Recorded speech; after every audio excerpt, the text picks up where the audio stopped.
Nós te adoramos, Senhor. Nós te adoramos, Senhor. Feche os teus olhos, coloca a mão sobre o seu coração. Aqui estamos de pé em tua presença. Estamos de pé em tua presença. Deixa a glória descer. Deixa a glória descer. Aqui estamos de pé em tua presença. Estamos de pé em tua presença. Deixa a glória descer. Deixa a glória descer. Nós clamamos para que o Senhor libere tudo nessa manhã, Senhor. Libere tudo nessa manhã sobre nós. Faça dessa canção uma oração nessa manhã. Em tua presença. Faça dessa canção uma oração. Deixa a glória. Meu Deus. Tua presença, aqui estamos de pé em tua presença. Deixa a glória descer. Deixa a glória descer. Estamos de pé em tua presença. Isso. Estamos de pé em tua presença. Deixa a glória descer. Deixa a glória. Aqui estamos de pé em tua presença. Vem, Deus. Deixa a glória descer. Deixa a glória descer. Estamos de pé em tua presença. Estamos de pé em tua presença. Deixa a glória descer. Deixa a glória. Libera tudo no teu Espírito. Tua glória Shekinah. Tua glória Shekinah. Libera tudo do teu Espírito. Tua glória Shekinah. Tua glória Shekinah. Nós te adoramos, Jesus. Nós te adoramos. Nós adoramos o teu nome nesse lugar. Nós adoramos o teu nome nesse lugar.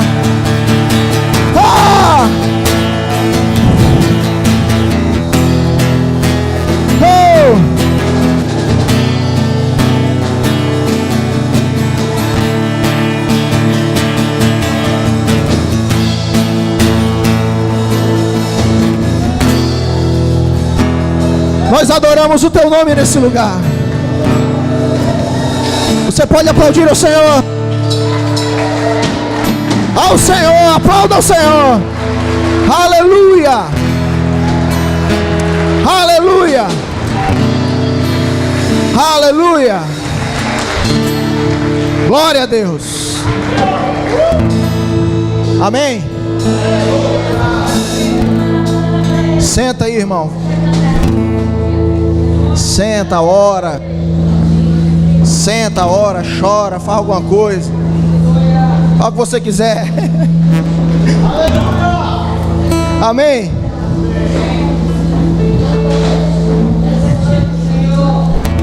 Glória a Deus. Ai, meu Deus, esse negócio aqui não vai prestar hoje não. Vocês estão bem? Vocês estão bem, gente? Aleluia. Que bom estar com vocês de novo. Para quem não me conhece, eu sou Rogério. Algumas pessoas aqui eu já conheço, né? Outras eu estou vendo pela primeira vez. Eu sou casado com Maria Luísa. E as irmãs que estão aqui vão me perdoar, mas mulher fenomenal que Deus mandou para essa terra, eu fui lá e casei com ela. Eu gostaria de dizer que se tem uma mulher mais fantástica do que a minha, Deus guardou para ele, porque o que ele mandou eu peguei. Amém? Somos casados há 8 anos. Temos 2 filhos. Temos o Levi de 7 anos, completou antes de ontem, por isso que eu não cheguei quinta-feira, cheguei atrasado na escola. porque eu tinha que participar do aniversário do meu filho. E temos a Ana Liz, de 3 anos. E hoje, por graça e misericórdia, nós somos pastores na Missão Cristã Casa do Pai, em São Luís do Maranhão. Amém? Aquela missão que tem a casinha assim e tal. Algumas pessoas aí às vezes falam assim: ah, é aquele pastor da casinha? É, da casinha, pastor da casinha. E hoje nós estamos fluindo em 3 frentes. Nós temos a comunidade dos filhos, que é a igreja local, onde nós discipulamos e cuidamos de algumas pessoas na nossa comunidade de fé. Nós trabalhamos com uma sala de oração, onde nós nos movemos em adoração e intercessão, não é? Eu costumo dizer que todos nós aqui estamos buscando Deus, sim ou não? Você veio para cá porque você está buscando Deus, é ou não? Alguém veio para cá porque não está buscando Deus? Todos nós estamos buscando Deus. Mas Deus só procura 2 tipos de gente, segundo a palavra. Ezequiel capítulo 30 diz que Ele procura alguém que se coloque na brecha. Isso nos fala de intercessão. E o Evangelho de João capítulo 4 diz que Ele procura adoradores. Então todos procuram Deus, mas Deus está procurando adoradores, intercessores.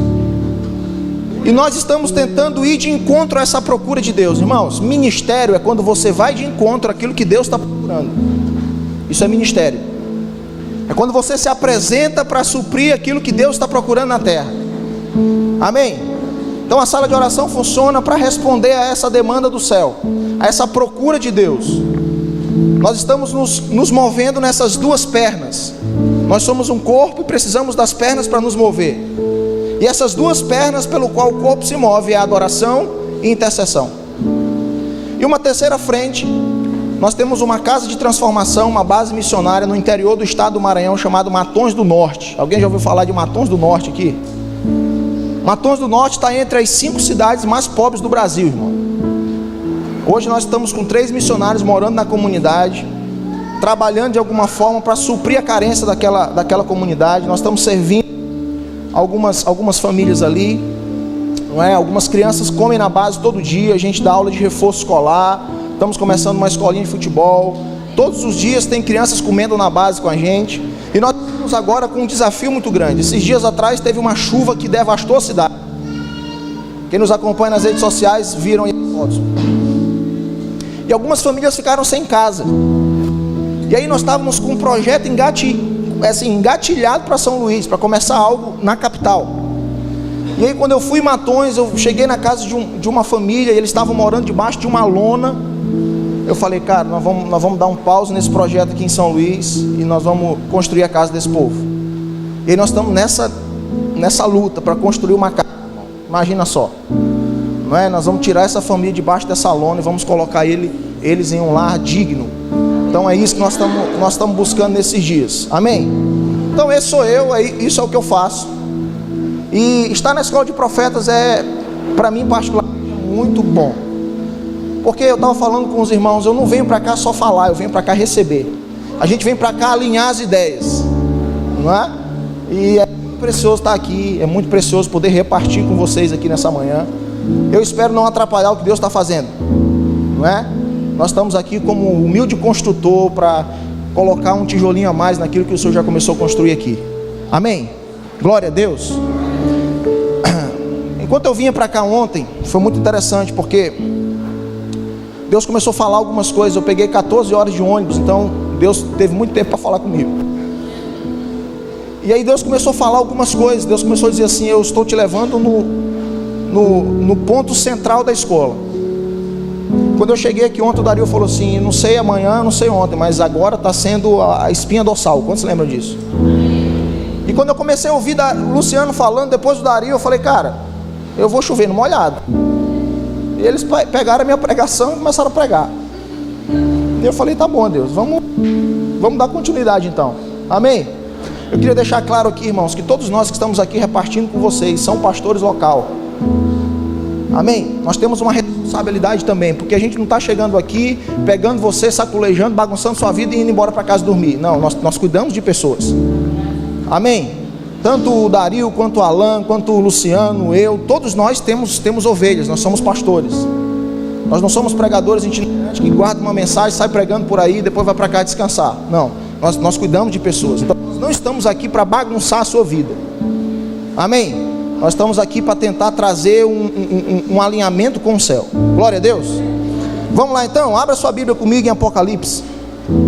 Vamos começar pelo fim. Tem café nessa escola? Tem?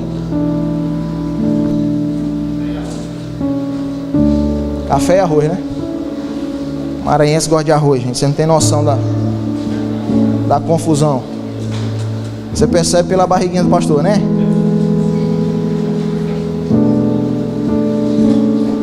Glória a Deus, queridos. Que bom, meu Deus. Nós te adoramos, Senhor. Nós queremos dizer sim, amém, para tudo aquilo que o Senhor tem para fazer nesse lugar. Muito obrigado, muito obrigado. Nosso intuito aqui, queridos, é nos reunir em torno de Jesus, amém?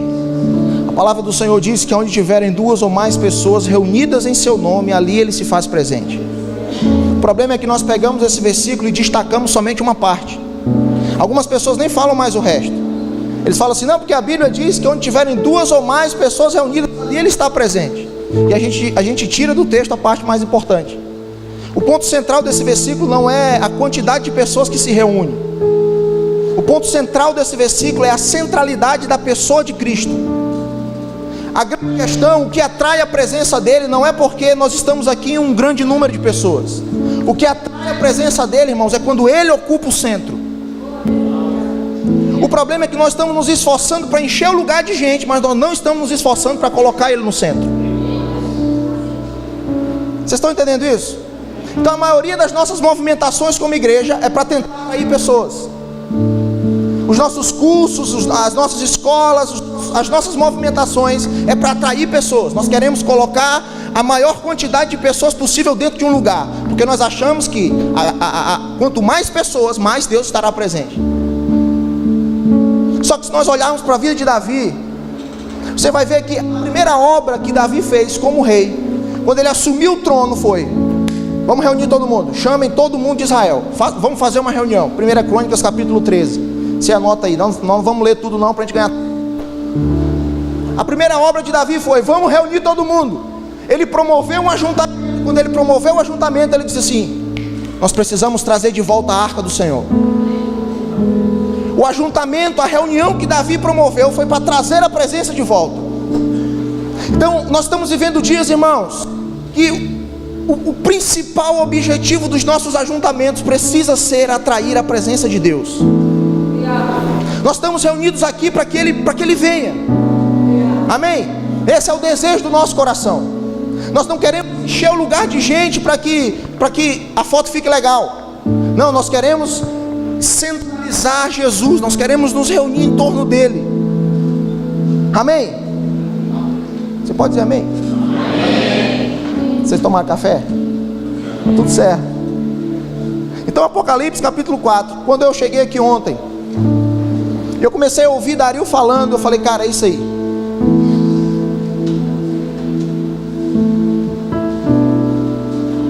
Esse aqui é o chamado da igreja.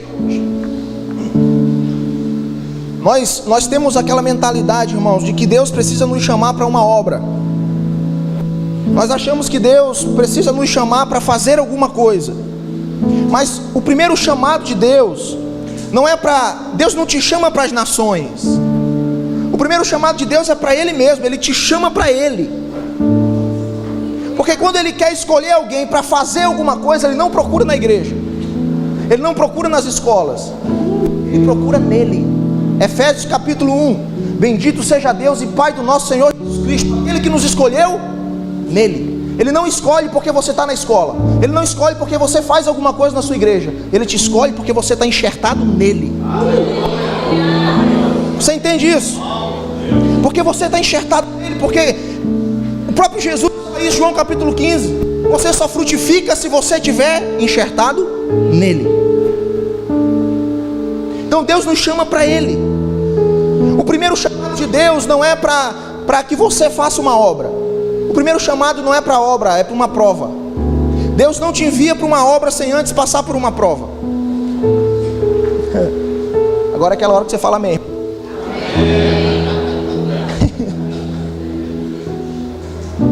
Antes antes de te chamar para uma obra, Ele te chama para uma prova. Por isso que a Bíblia diz que muitos são chamados, todos são provados, mas poucos são escolhidos. Amém? Amém. Ele nos chama para Ele. Então, Apocalipse capítulo 4, versículo 1. A voz já começou a falhar, é assim mesmo, faz parte do processo, né? Acho que é falta de cafeína, gente. Eu sou movido a café. Ontem eu não tomei café, vim a viagem toda com dor de cabeça. Apocalipse capítulo 4, versículo 1 fala assim, ó: depois destes acontecimentos, diga comigo, depois desses acontecimentos, observei uma porta aberta no céu, e a primeira voz que eu ouvira, voz como trombeta, falando comigo, chamou-me. Diga comigo, chamou-me. Sobe até aqui e eu te revelarei os eventos que devem ocorrer depois destes. Esse é o chamado da igreja hoje. Ontem, quando o profeta Dario dizia assim: suba, vá para um lugar alto, eu entendo que Deus está nos chamando para um lugar de revelação, irmãos. Ele fala assim, ó: depois destes acontecimentos. Que acontecimentos foram esses? Se você for ler depois, o que vem antes disso, aliás, se você for ler antes, o que vem antes, capítulo 2 e 3, é as cartas às 7 igrejas. Você lembra disso? E é interessante porque na maioria das cartas ele fala do problema da igreja. Cada igreja ele fala de um problema, sim ou não? Então é como se ele estivesse falando assim: ó, o problema dessa igreja é esse, desse é esse, essa igreja aqui o problema é esse. Só que chega um ponto que ele fala assim: agora, depois disso tudo, eu quero que você perceba algo. Eu quero que você perceba que no céu tem uma porta aberta.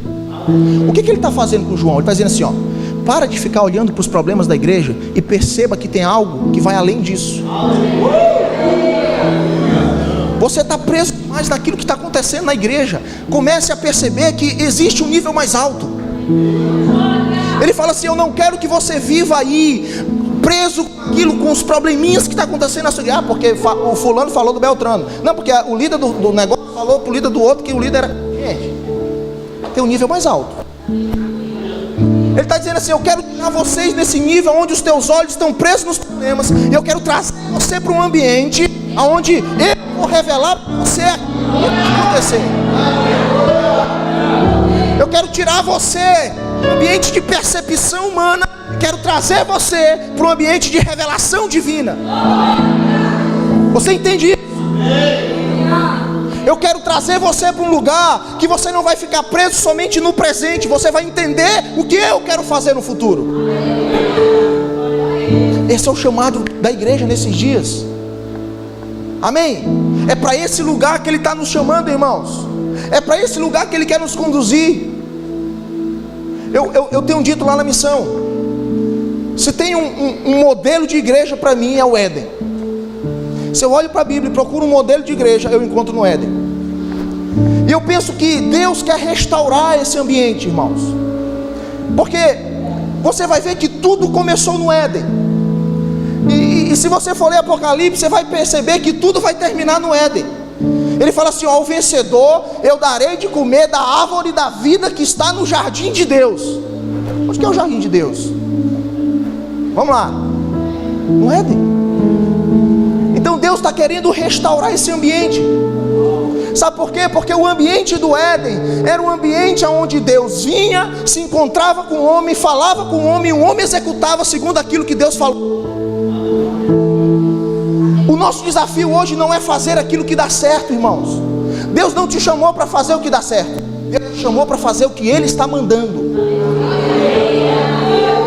Presta atenção. Um dia Ele chega para Moisés, e o cenário era o seguinte: havia sede, havia seca, o povo estava com sede, os animais estavam com sede. Deus fala assim: Moisés, você tem esse cajado, pega e bate nessa rocha. O que Moisés fez? Bateu na rocha, saiu água, irmãos. Vamos lá, gente, sim ou não? Os animais beberam, o povo bebeu, eles foram saciados. Continua a caminhada. Lá na frente o cenário voltou: seca, o povo com sede, os animais com sede. Deus chega para Moisés e fala assim: Moisés, fala para a rocha. Aí Moisés disse assim: não, você não está entendendo. Eu fiz escola de profetas, e lá eu aprendi que não é falando, é batendo. Porque um dia tu vai bater. O que Moisés faz? Ele bate. Eu te pergunto, saiu água da rocha? Sim ou não? Os animais beberam? O povo bebeu? Então deu certo. Sim ou não? Deu certo ou não? Deu certo, deu resultado. Só que nem tudo aquilo que dá resultado agrada a Deus. Querido, você não agrada a Deus com os resultados, você agrada a Deus com a obediência. O que tem frustrado muita gente hoje na igreja brasileira é querer pegar algo que está dando certo aqui e implantar aqui, sem que Deus tenha falado. Eu não tenho problema nenhum com modelo, com visão, eu não tenho problema nenhum com isso, irmão. O problema é quando você quer estabelecer um padrão sem que Deus tenha falado. Porque quando você faz isso, você quebra um princípio que eu denominei de princípio do Éden. O que é o Éden, irmãos? O Éden é um ambiente que Deus criou para colocar o homem, para que naquele ambiente o homem pudesse conhecer quem ele era. Agora nós vamos vamos fumar uma chila doida. Eu quero convidar você a mergulhar nessa heresia santa comigo. Gênesis capítulo 1. Vamos lá para o começo agora. Você vai dizer assim: rapaz, tinha um pastor lá que pregou de Gênesis a Apocalipse, meu amigo.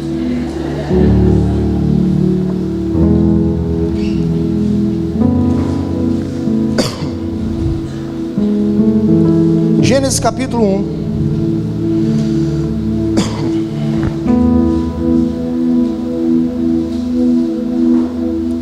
Tem até que horas, hein? Cadê o Júnior? Até 11? Equipamento de Deus. Até 2 da tarde. Falando, dormir mais um pouquinho mais, para ele ficar à vontade. Ele está. Gênesis capítulo 1. Amém?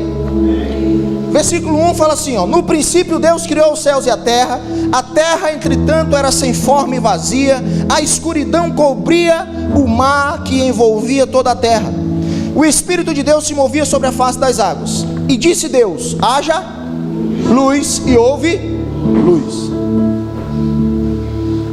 Perceba algo, irmão.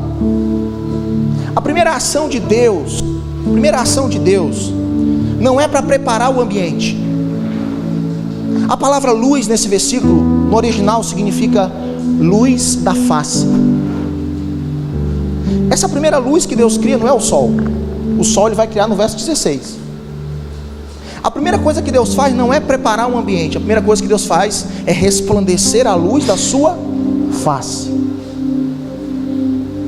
A luz da sua face nós chamamos de glória. Deus chamou de glória. Moisés um dia chegou para ele e falou assim: me deixa ver a tua glória. Ele falou assim: ninguém nunca viu a minha face, e continuou vivo. Amém? Então a primeira coisa que Deus faz não é preparar um lugar. A primeira coisa que Deus faz é resplandecer a sua glória. Diga comigo, glória. Depois que Ele manifesta a sua glória, Ele começa a preparar o ambiente. Vocês estão comigo aí? Então Ele manifesta a sua glória, prepara o ambiente, pega o homem, coloca nesse ambiente, para que o homem nesse ambiente tivesse acesso à sua glória. Esse é o princípio do Éden. Isso é Éden, irmãos. É um ambiente onde Deus revela a sua glória, um ambiente onde o homem conhece a face de Cristo. Você quer ver uma coisa? 2 Coríntios capítulo 4. Acompanha comigo aí.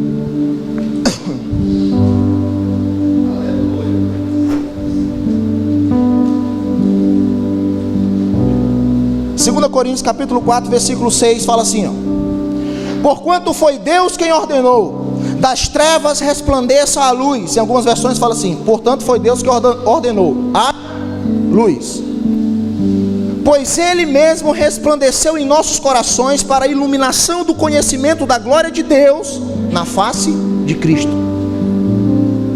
Então o haja luz de Deus lá no princípio foi para que o homem pudesse ter acesso ao conhecimento da glória de Deus na face de Jesus.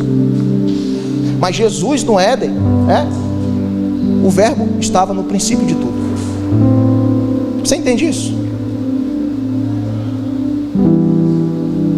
Então, o desejo de Deus é resgatar esse ambiente. Um ambiente onde Deus fala e o homem faz segundo aquilo que ele falou. Então, o princípio do Éden é a revelação de Deus para que haja a construção do homem. Então, nós não precisamos fazer o que dá certo. Nós precisamos fazer o que Deus mandou fazer. Esse é o entendimento, irmãos. Por isso nós precisamos estar conectados. Por isso nós precisamos ouvir a voz dizendo: ei, sobe para cá, sai desse nível, o nível agora é outro. Por isso que o profeta Dario estava falando ontem para você: suba para o alto da montanha, saia do monte, venha para cá, porque daqui a visão é outra. Vocês estão entendendo isso? Essa galera que está aqui, essa companhia profética, como o Dario chamou ontem, nós estamos aqui como essa voz que João ouviu dizendo assim: ei, a porta ainda está aberta, existe um acesso aberto no céu para que você mude de nível, para que você venha para um lugar onde Deus vai poder revelar para você aquilo que Ele quer fazer. Então você vai ver Deus usando esse princípio com alguns homens no decorrer da história. Deus chega para Noé e fala assim: Noé, você vai fazer uma arca, porque eu vou mandar um dilúvio. Irmãos, Noé sabia o que era um dilúvio? Já havia chovido sobre a terra? Sim ou não? Nunca. Deus não falou assim: Noé, um dilúvio é uma chuva que eu vou mandar. Ele falou: um dilúvio eu vou mandar, e o que eu vou fazer você não precisa saber. O que você precisa saber é o que você tem que fazer. Então você vai construir uma arca, e a arca vai ter esse tamanho, essa dimensão. O que depende de Deus Ele faz, irmãos. Revelação não é quando você fica tentando descobrir o que Deus vai fazer. Revelação é quando você tem entendimento do que você precisa fazer segundo o propósito de Deus. Vocês estão entendendo isso? Porque o nosso desafio é construir algo que vai nos guardar quando Deus se manifestar. Então, capítulo 6 de Gênesis, a Bíblia diz que Noé concluiu tudo conforme aquilo que Deus havia ordenado.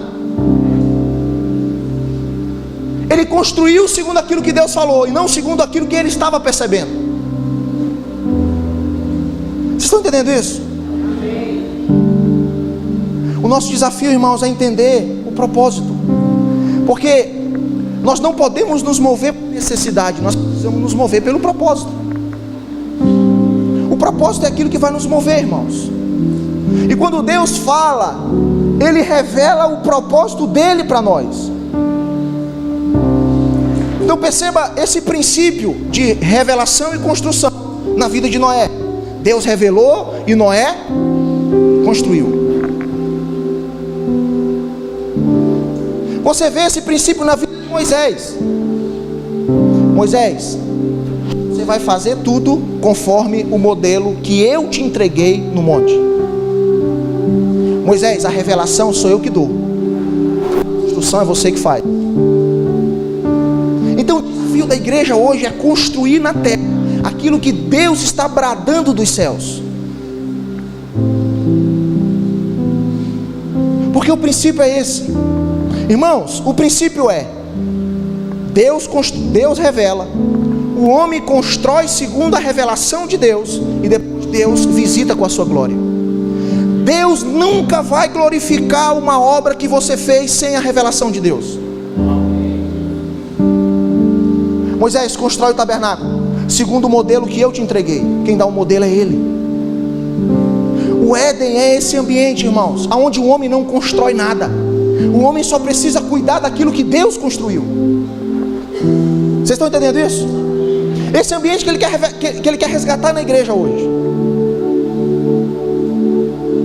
Moisés, você constrói segundo o que eu falei. Moisés concluiu segundo o que Deus falou. O que Deus fez? Encheu o lugar de glória. O problema é que nós queremos que Deus glorifique uma obra que nós estamos fazendo na independência. Porque o problema é quando o homem perde a revelação. Irmãos, quando o homem perde a revelação, ele começa a construir na independência. E a nossa obra na independência só serve para uma coisa. Tudo que nós fazemos na independência só serve para cobrir a nossa nudez. Quando Adão pecou no Éden, quando Adão comeu aquele fruto, decidiu viver independente de Deus, a primeira coisa que ele fez foi se cobrir. E o que ele usou para se cobrir, irmãos? Folhas das árvores que ele cuidava. Sabe o que eu entendo aqui? Ele se esconde por trás do seu próprio trabalho. Isso tem acontecido na igreja hoje. Nós queremos viver na independência. O que a gente faz? Nós corremos para nos esconder atrás daquilo que nós produzimos. Então Jesus vem e fala assim: eu quero que você esteja conectado em mim. Só que você está por trás do trabalho. Você fala assim: não, Senhor, mas está aqui, ó, eu estou produzindo. O meu esforço está dando resultado. Só que nesse ambiente, irmãos, no ambiente do Éden, Deus não procura o que você faz, Deus procura quem você é. Quando ele chega no Éden depois da queda de Adão, ele não fala assim: Adão, o que você fez? Não, ele fala assim: Adão, onde você está? Eu não quero saber o que você fez, eu quero você. Nós estamos presos nas obras. Nós achamos que nós vamos atrair Deus por causa daquilo que fazemos. Não, irmãos, você atrai Deus por quem você é. Por isso a Bíblia não diz que Ele está procurando adoração. Ele está procurando adoradores. Adoração é o que você produz, adorador é quem você é. Vocês estão entendendo isso? Nós achamos que nós precisamos fazer alguma coisa para que Deus se agrade de nós. Ezequiel, abra comigo Ezequiel. Deixa eu ver se eu acho um texto aqui. Conversa aí com o coleguinha do lado enquanto eu procuro.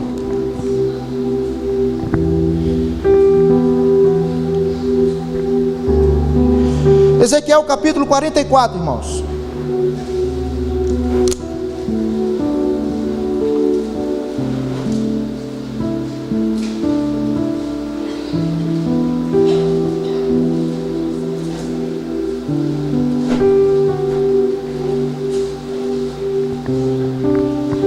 Ezequiel 44, versículo 10 diz assim, ó: os levitas que tanto se distanciaram de mim quando Israel se desviou, e que perambularam para longe de mim, seguindo os seus ídolos inúteis, sofrerão as consequências de sua malignidade. Entretanto, ainda poderão servir no meu santuário, cuidando e zelando dos portões da minha casa, além de prestarem serviços, imolar os animais para os holocaustos e os outros sacrifícios em lugar do povo, bem como colocar-se à disposição das pessoas para servi-las. Versículo 13: e por isso não se aproximarão da minha pessoa, nem de nenhum dos meus utensílios sagrados, nem das minhas ofertas santíssimas, mas carregarão sobre si a vergonha das suas próprias atitudes malignas e nojentas que praticaram. Verso 14: no entanto, eu os encarregarei de zelar e cuidar do templo mediante a execução de vários serviços diários.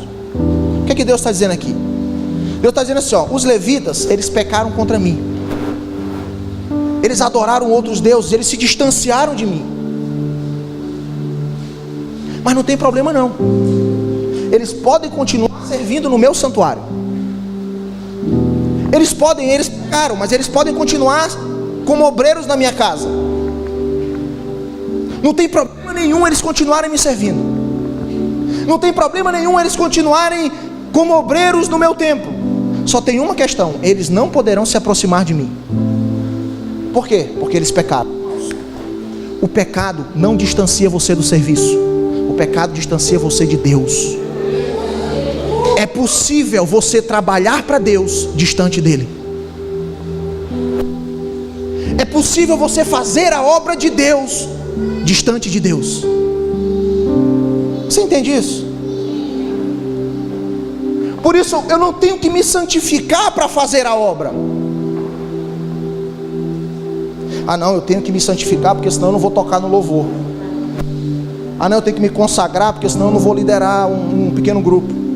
Ah não, eu preciso me consagrar, porque... Não, irmãos, você tem que se consagrar, não é porque você não vai tocar no louvor.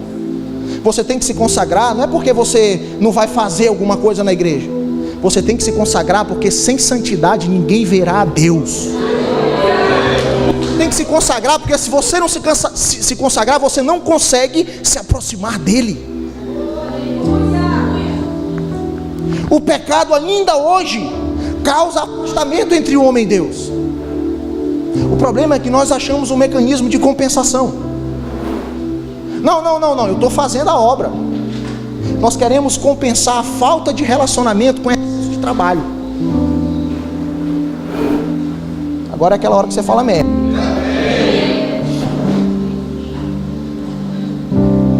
Eu quero compensar a falta de relacionamento com excesso de trabalho.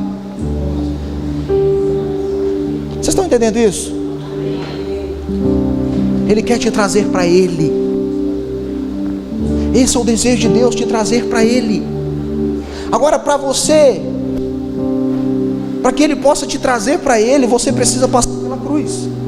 Porque só a cruz tem poder de converter o homem. Você entende isso?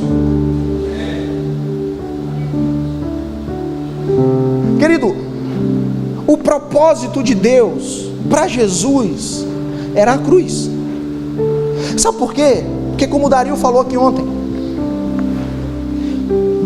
a grande questão não era o Cristo vivo.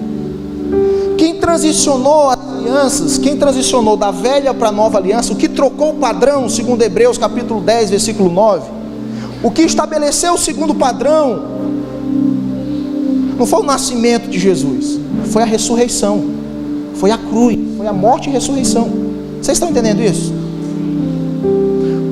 Irmãos, o Cristo vivo ainda não podia converter o homem, somente o Cristo ressurreto. Por isso que antes da cruz ele fala assim: Pedro, quando tu te converter, tu cuida dos teus irmãos.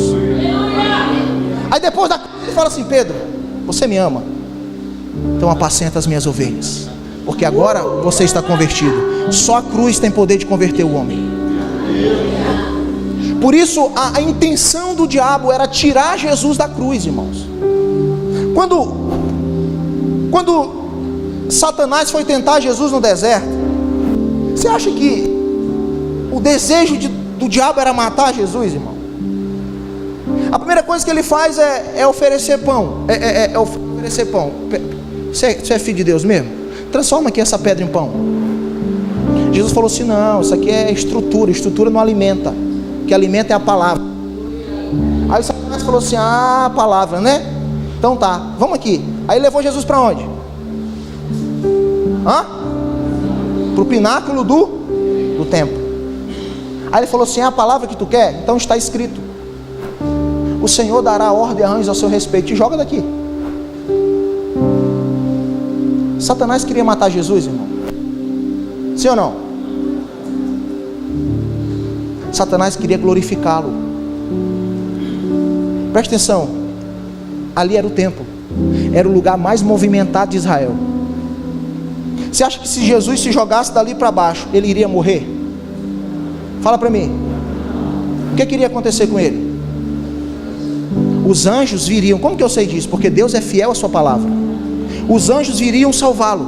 Agora imagina só, o lugar mais movimentado do templo, todas as autoridades de Israel estavam ali, todo o povo passava por aquele lugar. Imagina só todo o povo presenciando esse evento gospel. Alguém se jogando e o sobrenatural se manifestando, e ele pousando assim igual o Superman. Você acha mesmo que aquele povo iria querer crucificar Jesus? Você acha que eles iriam querer lançar aquele Jesus em uma cruz? Eles iriam querer colocar aquele Jesus em um trono. Essa era a ideia de Satanás, irmão. Glorificar, tirar ele do propósito, porque o propósito do Pai para ele era a cruz. Vocês estão entendendo isso? Aí Jesus em João capítulo 17 ele fala assim: Pai, assim como tu me enviastes, envio estes. Jesus foi enviado para quê? Para o trono?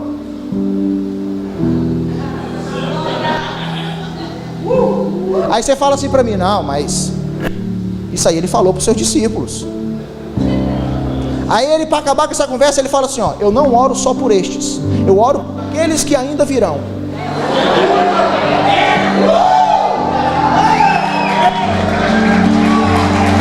Alcançou eu e você.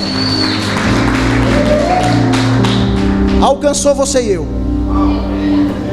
É cruz, irmão. Vocês estão entendendo isso? É cruz.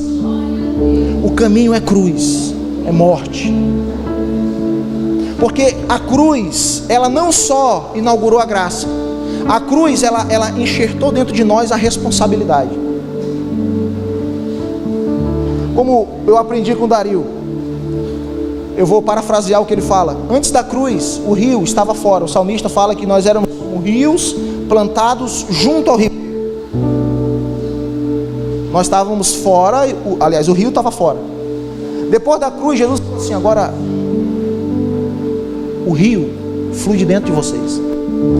É do seu interior que vai fluir o rio. A coisa ele trouxe para dentro, Jesus trouxe para dentro.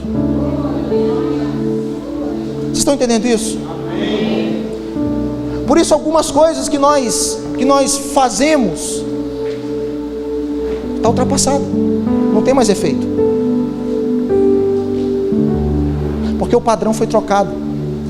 Marcos capítulo 9, Jesus fala a Bíblia fala daquele momento da transfiguração. Até o capítulo 8 do Evangelho de Marcos, você vai ver Jesus se esforçando para apresentar quem ele era. Esse momento, o capítulo 8 e o capítulo 9 de Marcos, é um momento de transição, onde Jesus não só mais apresenta quem ele é, mas também mostra o seu propósito, mostra para que ele veio. É aquele momento que ele fala aos seus discípulos assim: rapaz, eu vou para Jerusalém, lá vão me crucificar. Porque até então, ele estava tentando fazer os discípulos conhecer quem ele era. Por isso que ele reúne os discípulos e fala assim: quem as pessoas lá fora estão dizendo ser o Filho do Homem? Ah, uns falam que tu é Elias, outros falam que tu é Jeremias, outros falam que tu é... E vocês? Porque, irmãos, deixa eu abrir um parênteses aqui. É muito mais fácil você conhecer Jesus pela boca do outro. Por isso que é muito mais cômodo você ir para o YouTube do que você ir para o quarto. Se eu perguntar para você assim: cara, quem vocês dizem ser o Filho do Homem? Você vai dizer assim: ah, o Rogério pregou lá na escola que o Jesus é isso. Ah, o Dario falou isso, o Luciano falou aquilo, o Alan falou. É muito mais fácil você falar, você terceirizar a revelação. E ele fala assim: cara, eu não quero saber do Jesus que vocês estão conhecendo através da vida do outro. Eu quero saber do Jesus que vocês estão conhecendo através de uma revelação do Pai. Pedro fala assim: o Pai me disse que tu és o Cristo. Eu não assisti na internet, fui eu que ouvi diretamente do Pai. Quando Pedro tem essa revelação, Jesus fala assim: pronto, a primeira parte foi concluída. Eles entenderam quem eu sou. Agora eles precisam entender para que eu vim, o propósito. E aí a partir daí ele começa a dizer assim: pronto, agora eu vou para Jerusalém, porque lá eu vou sofrer, vou ser crucificado, vou apanhar. E aí ele pega 3 dos seus discípulos e leva para o monte. A Bíblia diz que quando ele chega no monte, eles chegam no monte, Jesus manifesta a sua glória. Aí aparece junto com ele Moisés e Elias. A Bíblia diz que Pedro ficou o quê? Ficou feliz? Ficou o quê? Apavorado. Quando a gente lê esse texto, a gente pensa assim: cara, Pedro deve ter chapado muito. Ah, cara, Jesus faz o seguinte: constrói um tabernáculo meu. A gente acha que ele estava chapadão. Mas, irmão, presta atenção. Jesus fez isso com seus discípulos numa época onde a lei ainda era vigente. Era numa época da lei. Quem mudou não foi o nascimento, foi a cruz, lembra? Foi a cruz que transicionou. Então presta atenção: Jesus pega 3 homens normais, que não são sacerdotes, que não são descendentes de Arão, e pega eles, leva para um lugar, e esses homens agora estão tendo contato com a glória de Deus. Eu vou conjecturar agora. Pedro deve ter pensado naquilo que Deus falou para Moisés: Moisés, homem nenhum teve contato com a minha glória e ficou. Isso que ele ficou apavorado. Aí ele falou assim: vamos construir um tabernáculo. O que Pedro está dizendo? Vamos estabelecer, vamos construir aqui o sistema que tu estabeleceu, Deus, para que o homem pecador tivesse contato com Deus Santo e não fosse fulminado. Vocês estão entendendo isso, irmão? Pedro está dizendo assim: cara, por favor, nós vamos morrer. Isso aqui é glória. Nós somos homens normais. Esse negócio vai matar a gente. Então vamos construir um tabernáculo, porque o tabernáculo vai nos proteger contra a glória de Deus. Nós vamos morrer. Vocês estão entendendo a lombra? De repente a glória veio, puf, envolveu todo mundo. E uma voz do céu disse assim: ó, este é o meu filho amado. Que Deus falou: ouvi a ele. Sabe o que Deus está dizendo? Gente, Jesus está transicionando as coisas. A partir de agora vocês vão andar segundo aquilo que Ele está falando. Vocês vão se movimentar segundo a revelação dEle. Olha o princípio do Éden aqui: a revelação de Deus e a construção do homem.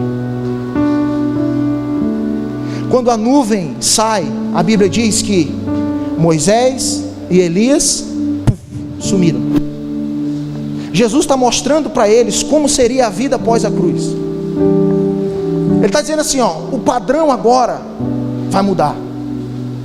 O padrão agora não é mais o padrão de Moisés, aonde um homem ia lá, recebia de Deus e trazia para o povo. O padrão agora não é mais só que um homem é sacerdote. Não é mais alguém que vai, ouve e entrega. O padrão também não é mais o padrão de Elias, aonde Deus vem, visita e volta. O padrão profético não é mais o de Elias, e o padrão apostólico não é mais o de Moisés. Elias e Moisés somem, e tudo isso se converge em Cristo. Ele está dizendo assim: o padrão agora é o de Cristo, aonde não é mais somente um homem que vem e tem contato com a minha glória. Agora todos se tornaram sacerdotes. E o padrão agora não é mais o padrão de Elias, aonde Deus vem, visita e volta. O padrão agora é o de Cristo, onde Deus não vem visitar, Deus vem habitar. Agora preste atenção, irmão. Aí ele fala assim: não digam para ninguém não. Deixa para vocês falar depois que o Filho do Homem ressuscitar. Sabe o que ele está dizendo? Nós estamos na época da lei. Se vocês saírem falando para todo mundo que tiveram contato com a glória, esses caras vão querer vir aqui e eles vão ser fulminados. Deixa para vocês falar depois, porque a cruz vai tornar todos sacerdotes. Depois da cruz eles vão poder vir. Depois da cruz eles vão poder vir ter contato com a minha glória. Vocês estão entendendo isso? Esse é o princípio do Éden. Esse é o princípio que Ele quer resgatar na igreja hoje. Esse é o padrão do sacerdócio profético que nós estamos falando aqui nesses dias, aonde a coisa se volta para nós, irmãos, para dentro de nós. Ezequiel, volta só um pouquinho aí. Ezequiel 36.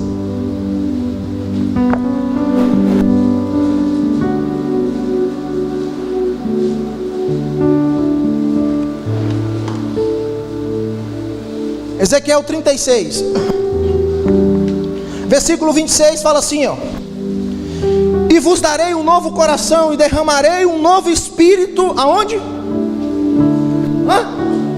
Dentro de cada um de vós. Encarregarei de vós, arrancarei de vós o coração de pedra e vos abençoarei com o coração de carne. Eis que depositarei o meu espírito no interior de cada pessoa e vos capacitarei para agirdes de acordo com as minhas leis e princípios. Uma das características, irmãos, da nova aliança é se mover segundo o que Deus falou, segundo os seus princípios. Vocês estão entendendo isso? Ele pegou os rituais que Pedro queria estabelecer no Monte da Transfiguração. Cara, vamos construir um tabernáculo, vamos cumprir o ritual. Não, Jesus, você está errado, cara. Para ter contato com a glória tem que ter um ritual. Então faz um tabernáculo aí. Ele pegou todos esses rituais e enxertou dentro do homem. Irmãos, antes o homem tinha que entrar no tabernáculo para adorar. Sim ou não? Sabe o que Jesus fez? Pegou esse tabernáculo e colocou dentro do homem. Antes o homem entrava no tabernáculo, depois o tabernáculo entrou no homem. Quando Jesus está na cruz, ele fala assim: está consumado. A Bíblia diz que o véu, e quando o véu se rasgou, nós costumamos dizer que agora nós podemos. Mas muito mais importante do que o homem entrar, quando o véu se rasga, ele possibilita o Deus de sair. Porque depois da cruz, Deus não ficou mais encaixotado num lugar. Deus veio para dentro de você. Por isso que quando ele fala assim, está consumado, a Bíblia diz que a terra, o salmista vai dizer assim, ó, diante dele, a terra treme. Vocês entendem isso? A cruz veio trazer a responsabilidade para o homem, irmãos. Essa é a ideia. Quando na antiga aliança, quem morria era a ovelha. Depois da cruz, quem morre é o pastor. Por isso que o apóstolo Paulo, antes, ele matava os crentes. E ele achava que estava fazendo certo, porque ele estava caminhando dentro da aliança antiga.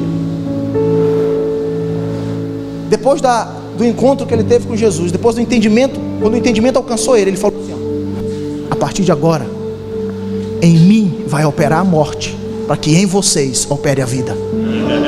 Agora mudou. Agora não é mais a morte em vocês, agora a morte é em mim. Foi por isso que Jesus morreu. Vocês estão entendendo isso? Foi para resgatar esse ambiente que o homem depende totalmente dele. Foi para resgatar o princípio do Éden. O princípio onde Deus fala e o homem faz segundo aquilo que Deus falou.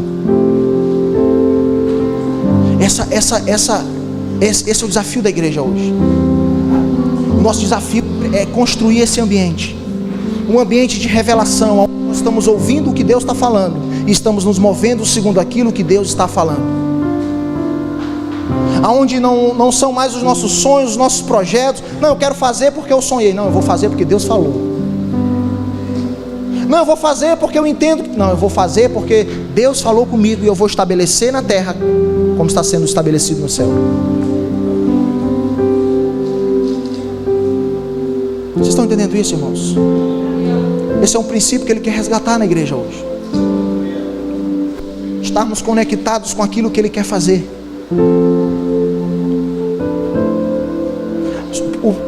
O problema é que nós não temos nos movido nesse princípio de reino.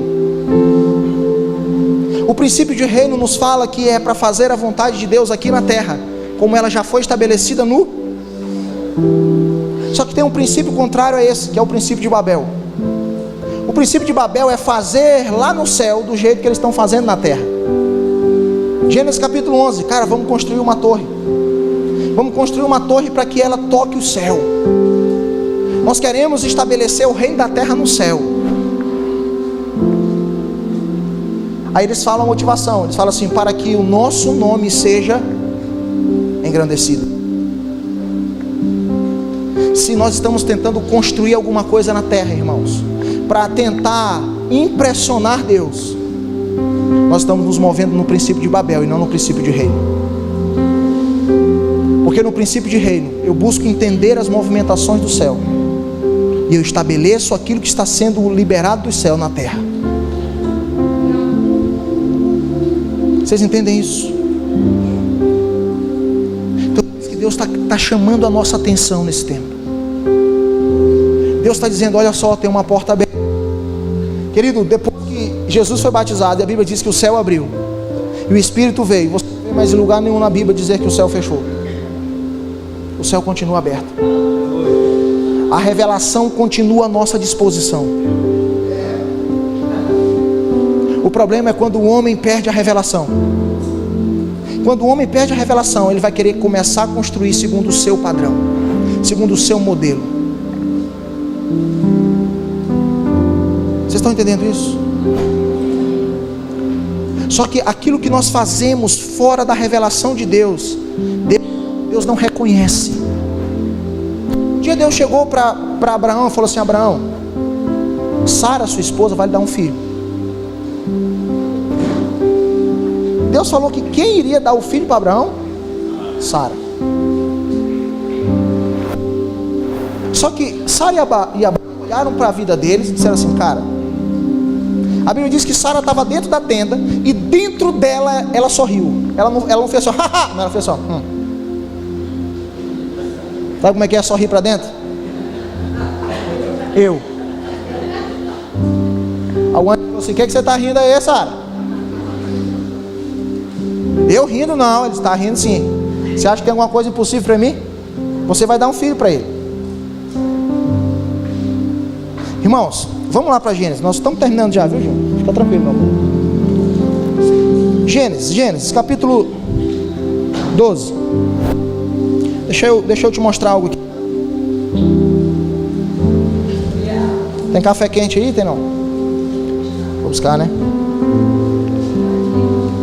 Esse aí tá gelado já. Ah, foi agora? Ai, meu Deus.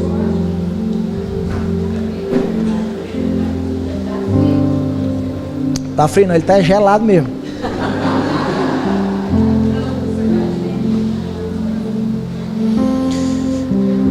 Gênesis capítulo 16, irmão. Presta atenção, Deus fala assim, ó: Abraão, Sara dá um filho. Aí eles começam a olhar para as circunstâncias. E eles não conseguem perceber que o propósito, diga comigo o propósito. A revelação de Deus era para que Sara desse um filho para Abraão. Aí eles ficaram apavorados. Como assim? Ela é velha, já estamos... Aí Sara vai lá e fala assim: Abraão, vamos fazer o seguinte. Ele disse que era eu, mas cara, não dá. Você não quer pegar a minha serva e ter um filho com ela? Você não vê Abraão, né? Tá bom, Sara, vou fazer isso por você, meu amor.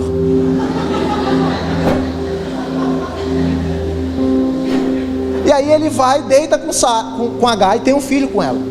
Agora, lê comigo o versículo 16, o versículo 16. Presta atenção. Abraão tinha 86 anos quando Agar o fez pai de Ismael. Quantos anos Abraão tinha? Agora vai para o capítulo 17, versículo 1.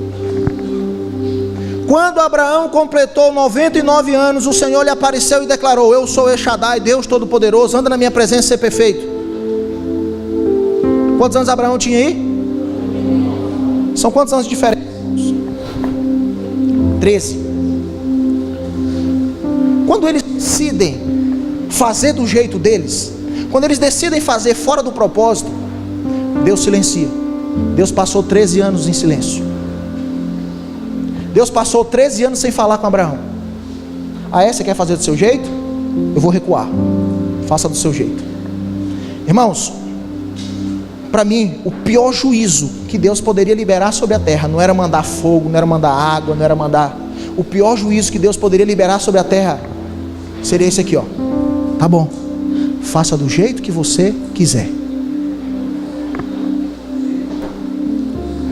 O pior juízo que Deus poderia liberar sobre nós seria nos liberar para fazer a coisa do nosso jeito.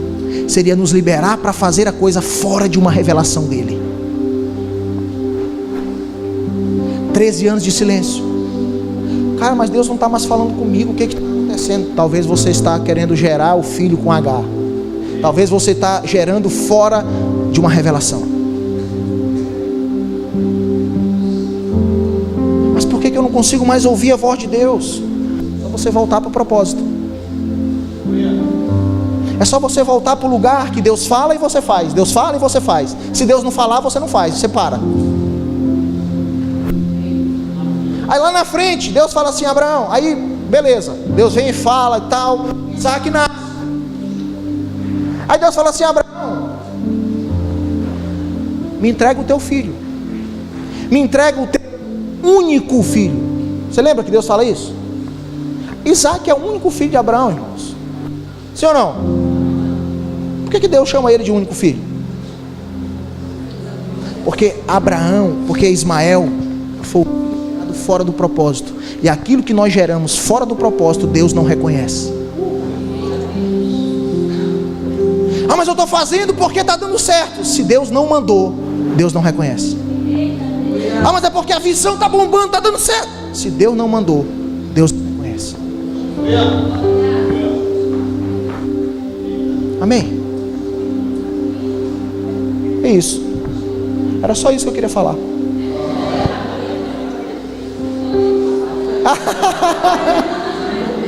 Na hora.